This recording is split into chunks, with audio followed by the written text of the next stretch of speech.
ஓம் ஸ்ரீ ரெட்டிப்பட்டி சுவாமிகளுக்கு அரோஹரா. அருளே உருவான ஸ்ரீ ரெட்டிப்பட்டி சுவாமிகளுடைய தனிப்பெருங்கருணையினாலே எங்கள் இல்லத்து 28வது ஆண்டு ஐப்பசி மாத கேந்திர லட்சார்ச்சனை பெருவிழாவிற்கு வந்திருக்கக்கூடிய அடியார்கள் அன்பர்கள் அனைவரையும் வருக வருக வருக என்று வரவேற்பதில் பெருமகிழ்ச்சி அடைகிறேன்.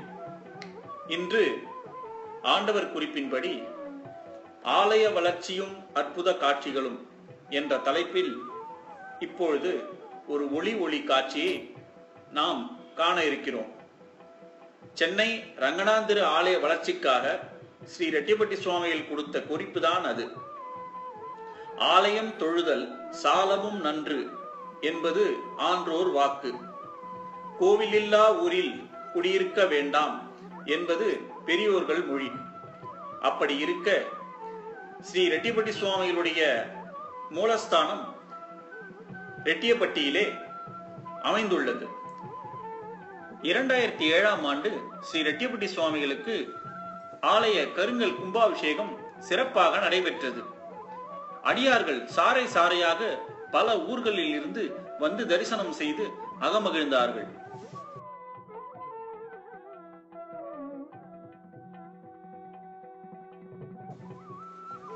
அடியார்கள் மார்கழி மாசம் அனுஷத்தில் வரக்கூடிய குரு பூஜை விழாவிற்கும் புரட்டாசி மாசம் ரேவதி நட்சத்திரத்தில் வரக்கூடிய ஜெயந்தி விழாவிற்கும் வருகை தந்து சிறப்பிக்கின்றார்கள். இந்த 2 முறை மட்டுமே நாம் ரெட்டிப்பட்டிக்கு வந்து தரிசனம் செய்ய முடிகிறதே, தினமும் வர முடியவில்லையே என்று அடியார்கள் ஆதங்கப்பட்டார்கள். கருணைமிகு வள்ளலான நம் சத்குருநாதர் இதை மெய்ப்பிக்கும் விதமாக சென்னையில் மாம்பலத்தில் ரங்கநாதன் தெருவில் ஒரு மிக வணிக வளாகம் மிக்க உள்ள நல்ல பகுதியில் அழகான இடத்தை தேர்வு செய்து ஆண்டவருடைய கருங்கல் ஆலயம் மிக பிரம்மாண்டமாக அமையும் விதமாக அமைத்து தந்துள்ளார்கள். இது எந்த ஊரில் இருந்தாலும் அடியார்கள் பஸ்ஸிலோ ரயிலிலோ வந்தாலும் இந்த இடத்தை எளிதில் அடையக்கூடிய ஒரு வகையில் இந்த ஆலயம் அமைந்துள்ளது.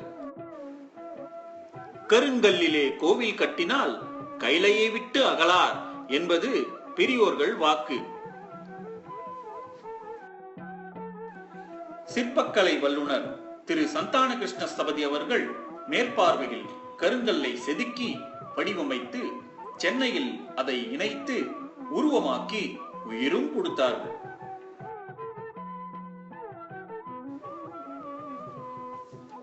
இரண்டாயிரத்தி 13 பக்தர்கள் புடைசூழ துந்துமிநாதம் முழங்க நாதசுரங்கள் இசைக்க குடமுழுக்கு சிறப்பாக நடந்து பக்தர்கள் பரவசம் அடைந்தனர்.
அன்றாடம் ரங்கநாதன் தெருவிற்கு பல பேர்கள் பொருட்கள் வாங்குவதற்கு வந்து செல்கிறார்கள். ஆனால் கருணைமிகு வள்ளலான நம் ஆண்டவரின் அருளை பெரும் பாக்கியம் அவர்களுக்கு எப்போது கிட்டும்? அவர்களுடைய அன்றாட பிரச்சனைகள் எப்பொழுது தீரும் என்ற வினாவிற்கு ஸ்ரீ பரிபூர்ண விநாயகரின் பதில் அற்புதமாக அமைந்துள்ளது. அது என்ன என்பதை இப்பொழுது பார்ப்போம்.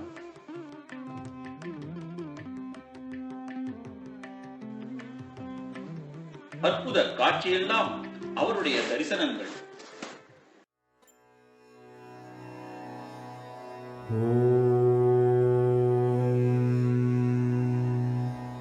गणानां त्वा गणपतिगुं हवामहे कविं कवीनामुपमश्रवस्तमं ज्येष्ठराजं ब्रह्मणां ब्रह्मणस्पत आनशृण्वन्नोतिभिसीदसादनम् ॐ नमो भगवते रुद्राय ॐ नमस्ते रुद्रमन्यवहुतो तैषवे नमः नमस्ते अस्तु धन्वने बाहुभ्यामुतते नमः या तैषु शिवतमा शिवं बभूवते धनुः शिवा शरभ्याया तव तया नो रुद्रमृडया या ते रुद्रशिवा तनूरघोरा पापकाशिनी तया नस्तनुवा शन्तमया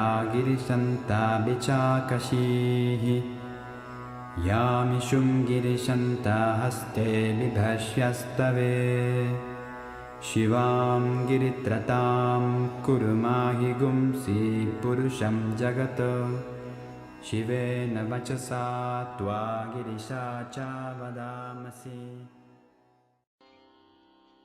பழனியாண்டவர் பவதி வருகிறார் தங்கத் தேரினிலே. பழனியாண்டவர் பவனி வருகிறார் தங்கத் தேரினிலே.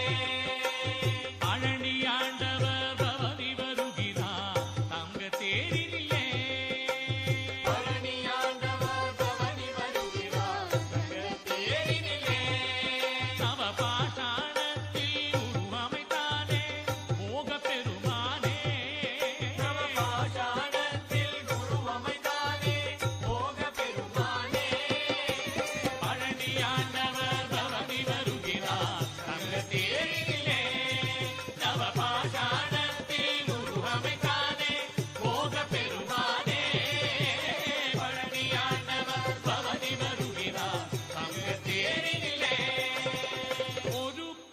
அற்புத காட்சியெல்லாம் அவருடைய தரிசனங்கள். பழனி ஆண்டவர் கோவிலில் முருகருக்கு சிலா அபிஷேகம் செய்யும் போது கோவணம் ஆண்டியாக காட்சியளிப்பார். சந்தன அபிஷேகம் செய்யும் போது சந்தன கவசம் சாற்றியது போல காட்சியளிப்பார். விபூதி அபிஷேகம் செய்யும் போது விபூதி கலசம் அணிந்தது போல காட்சியளிப்பார். கடைசியாக ராஜாலங்காரம் செய்து கிரீடம் வைத்து பார்க்கையில் பக்தர்கள் அரோகரா கோஷமிட்டு காண கண்கோடி வேண்டும் முருகா என பக்தி பரவசம் அடைவார்கள்.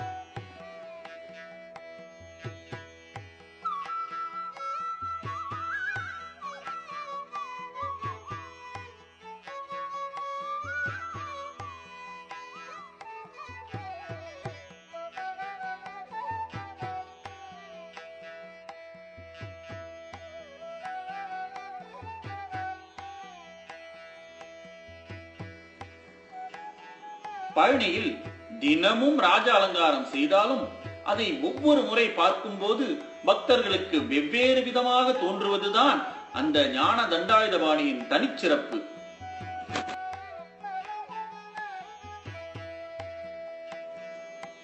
அபிஷேகத்தின் தத்துவம்.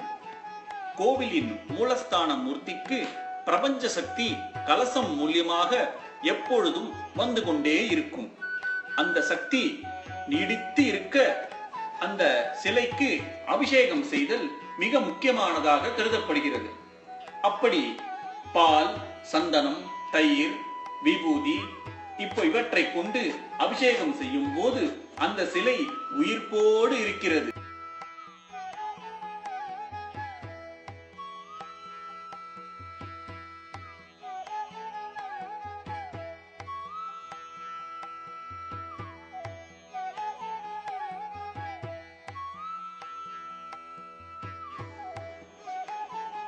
அதை பக்தர்கள் காணும் போது பிரபஞ்ச சக்தி அவர்களுள் பாய்ந்து அருள் உணர்வு ஏற்படும்.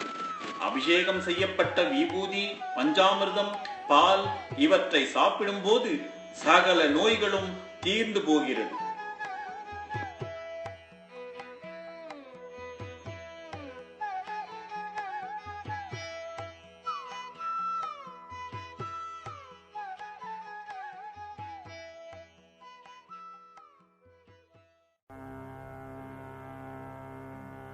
பாராய் உன் திருக்கண்ணால்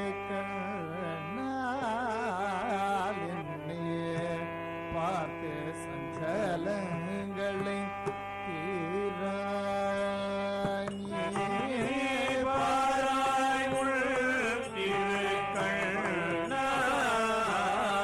என்னை பார்த்து சஞ்சலங்களை தீராய்.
பழனியில் பஞ்சாமிர்தம் மற்றும் விபூதி பிரசித்தி பெற்றது. அதே போல நம் ரங்கநாதர் கோவிலிலும் ஸ்ரீ ஆண்டவருக்கு விபூதி மற்றும் பஞ்சாமிர்தம் அபிஷேகம் செய்யப்பட்டு பிரத்யேக டப்பாவில் பிரசாதமாக வழங்க விநாயகர் குறிப்பு கொடுத்துள்ளார்கள். இந்த பிரசாதத்தின் மகிமையை அறிந்து இதை வாங்குவதற்காகவே பலதரப்பட்ட மக்கள் ரங்கநாதர் ஆலயத்திற்கு வருவார்கள் என்பது விநாயகருடைய வாக்கு.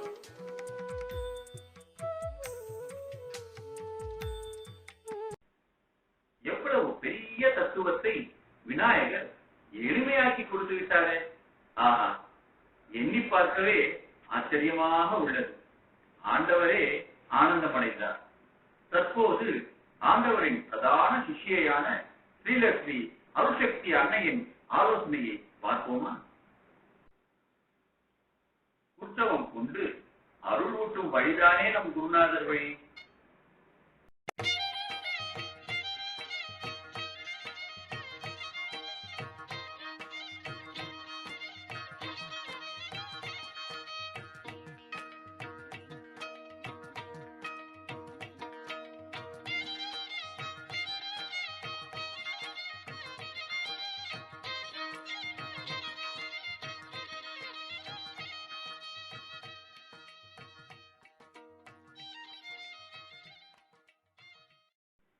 திருச்செந்தூர் சூரசம்ஹாரம் கூட்டம் பிரமாதமாக இருக்கும்.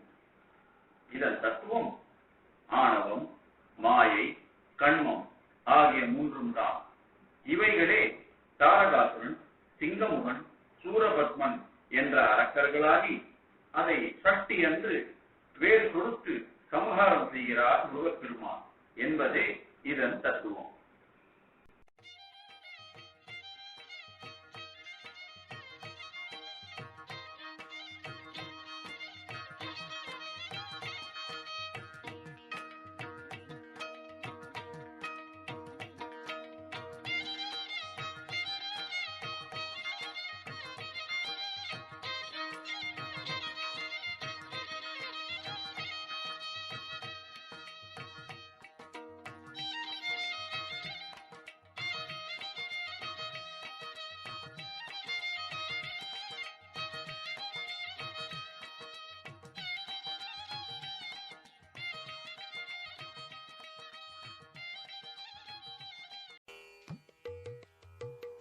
உற்சவம் என்றாலே உற்சாகம்தான்.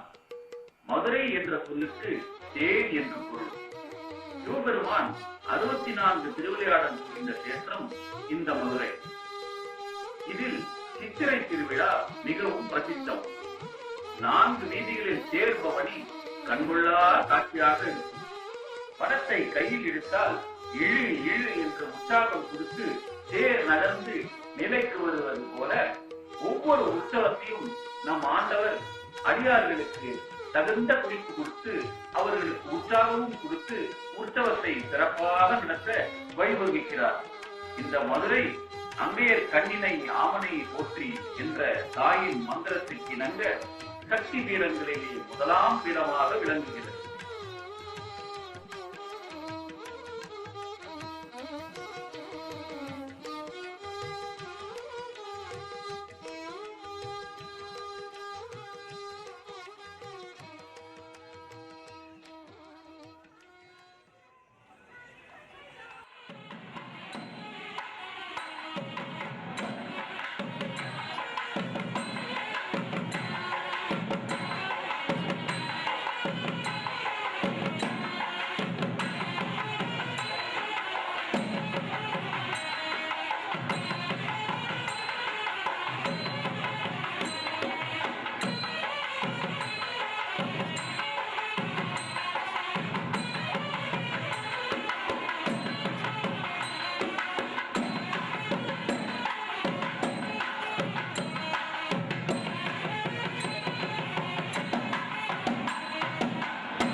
இப்படி நம் ரங்கநாதன் திரு ஆலயத்திலும் மாதா மாதம் உற்சவம் பிரமாதமாக நடைபெறப் போகிறது.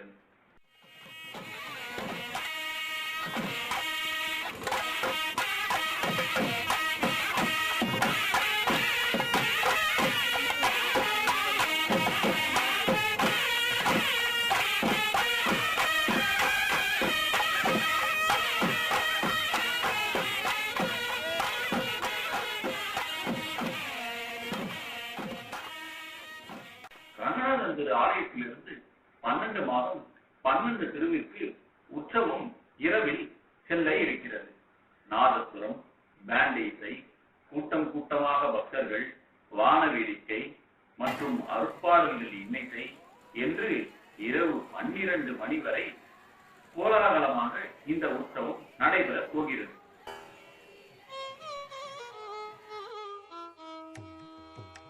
உற்சவ தினத்தன்று அடியார்கள் தம் இல்லத்தில் கோலமிட்டு அழகாக அலங்கரித்து வீதி பூராவும் தேங்காய் பழம் கொடுத்து ஆண்டவரை வரவேற்க தயாராக இருப்பார்கள்.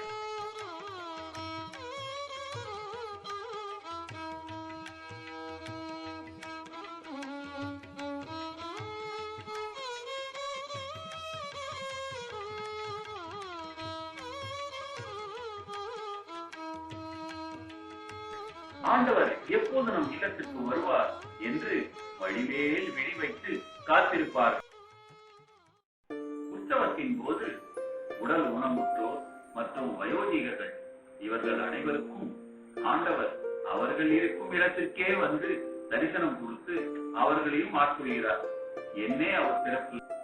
ஆண்டவர் வீதி உலா நடைபெறும் என்பதை பேனர் மூலம் தெரியப்படுத்தி அதில் பங்கேற்கும் புதிய அன்பர்களுக்கு நோட்டீஸ் கொடுத்து ரங்கநாதன் திருவில் கருங்கல் ஆலயம் அமைந்துள்ளது என்பதை அவர்கள் தெரிந்து கொள்வார்கள்.